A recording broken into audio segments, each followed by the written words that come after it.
بسم اللہ الرحمن الرحیم۔ خداؤں کا کاروبار۔ خداؤں کے اس کاروبار نے ان کی معیشت کو سہارا دیا۔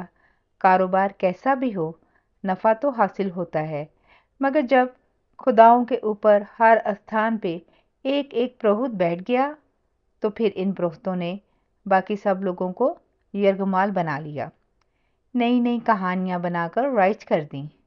مقصد ایک ہی تھا، لوگوں کا مال، ان کے مویشی، زر، عورت اور زمین زیادہ سے زیادہ مندر کے نام پہ نذرانے میں چڑھائی جائے۔ مذہبی رہنما پروہت کی اجارہ داری رہے۔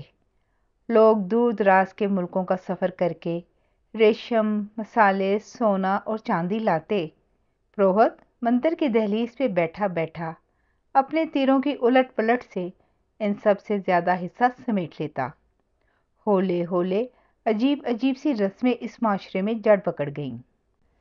چونکہ اس معاشرے میں اونٹ، اونٹنیاں اور بھیڑ بکریاں ہی اصل رائج الوقت کرنسی تھی، اس لیے ان رسموں کا رخ انہی کی طرف راغب تھا۔ عرب کا اپنا کوئی سکہ نہیں تھا۔ قریب 2 بڑی سلطنتیں تھیں۔ ایران کا تانبے کا درہم یہاں بھی چلتا تھا۔ روم اور ایران کے سونے کے دینار کی یہاں بھی قدر تھی۔ ایک دینار میں کوئی 50,000 درہم مل جاتے تھے، مگر مقامی کاروبار سارا اونٹ، بھیڑ، بکریوں کی گنتی سے چلتا تھا۔ یوں بتوں کا پیٹ پالنے کے لیے پروہتوں نے لوگوں کے حلق سے ان کے نوالے چھیننے شروع کر دیے۔ اونٹ، اونٹنیاں صرف کھانے اور دودھ دینے کے لیے ہی نہیں تھیں، وہ اس سماج کی پوری ٹرانسپورٹ تھی۔ یہ واحد سواری تھی جو لوگوں کو عرب کے ریگزاروں میں لیے پھرتی تھی۔ پروہتوں نے ان اونٹ اور اونٹنیوں کے لیے 3-4 مقدس نام گھڑ لیے۔ 10 بچے جنم دینے والی اونٹنی عرب سماج میں بڑا اونچا مقام رکھتی تھی۔ پروہتوں نے فتویٰ جاری کر دیا، یہ مقدس اونٹنی ہے۔ پروہتوں نے ان اونٹنیوں کو چرانے کے لیے کہاں جانا تھا؟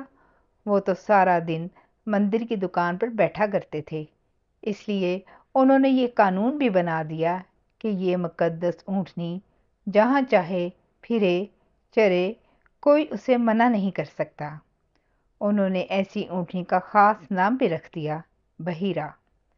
بحیرہ سے نسبتاً کم درجے کی بھی اونٹنیاں ہوتی تھیں، انہیں سائبہ کہا جاتا۔ کوئی اونٹ اگر ایسی شرطیں پوری کر دیتا ہے تو وہ سائب کہلاتا۔ کوئی اونٹ حام ہو گیا۔ پروہتوں کی اس حکومت نے اونٹ اور بھیڑوں کی طرح فصلوں اور زمینوں پہ مندروں کے خداؤں کی اجارہ داری قائم کر دی۔ کہنے کو وہ اپنی زمینوں میں ایک حصہ اللہ کا بھی رکھتے، جبکہ اپنے من گھڑت خداؤں کے حصے ایک سے زیادہ۔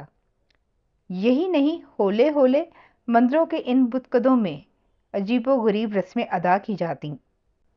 بنو اسماعیل کے بارے میں کہا جاتا ہے وہ عام طور پر ان مندروں سے زیادہ وابستہ نہیں ہوئے۔ انہیں اپنے آبا کے بنائے اللہ کے گھر سے پیار تھا، مگر چونکہ انہیں بھی تجارت کی غرض سے ملک در ملک پھرنا پڑتا تھا تو مکہ سے جاتے ہوئے بنو اسماعیل کے لوگ عقیدت کے طور پہ خانہ خدا کی دیوار کا کوئی ٹوٹا ہوا پتھر قمیض کی جیب میں ڈال کر چلے جاتے۔ سفر میں جہاں فروکش ہوتے وہیں جیب سے پتھر نکال کے زمین پہ رکھتے اور اس کا طواف شروع کر دیتے۔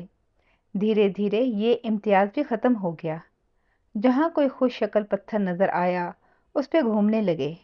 یہاں تک کہا جاتا ہے کہ جب کوئی خوشگن پتھر نہ ملتا تو مٹی کی ڈھیری بنا کے اس پہ بکری کے دودھ کا پوچا کر کے اس کا رنگ روپ نکالتے اور اپنے مذہبی فرائض پورے کرنے لگتے۔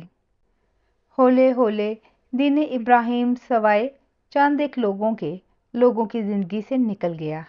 کہنے کو حج اور عمرہ کے لیے لوگ اسی ذوق و شوق سے آتے، اللہ کے گھر کا طواف بھی ہوتا، احرام بھی باندھا جاتا، منا، مزدلفہ اور عرفات میں وقوف بھی ہوتا، مگر تلبیہ میں ڈنڈی مار دی۔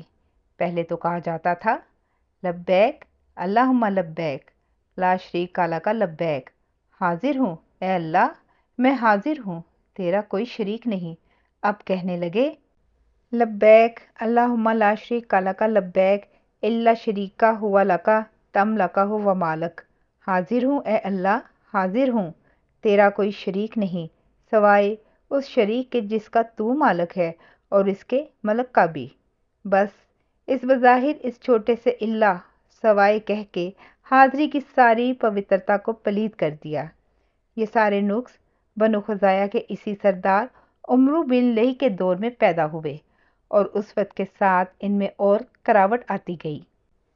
کہنے کو پورے عرب کے علاقے میں بتوں کی بہتات تھی، جگہ جگہ معبد بنے کھڑے تھے، چڑھاوے بھی چڑھتے تھے، پوجا پاٹ بھی ہوتی تھی، مگر پورے عرب کے ایک سرے سے دوسرے سرے تک لوگ سب جانتے تھے کہ وادی مکہ میں بیت اللہ سیدھی سیدھی 4 دیواروں اور 2 دروازوں کے گھر میں کچھ ایسی جاذبیت اور طلسم ہے کہ ہر کوئی اپنے اپنے معبد میں اپنے اپنے بت چڑھاوے چڑھا کے خود مکہ میں حاضری دیتا ہے۔ جاری ہے۔ جزاک اللہ خیر۔